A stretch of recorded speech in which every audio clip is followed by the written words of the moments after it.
Всегда приятна встреча с любимой актрисой. Сегодня вдвойне.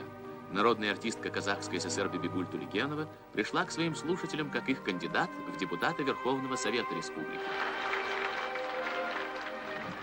Дорогие товарищи, трудящиеся Алматинского Кировского избирательного участка номер 12 нашей столицы оказали мне огромную, высокую честь, выдвинув мою кандидатуру в депутаты Верховного Совета Казахской ССР.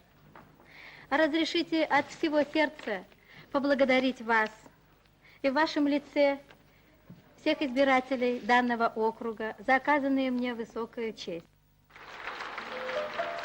А потом Бибигуль спела избирателям.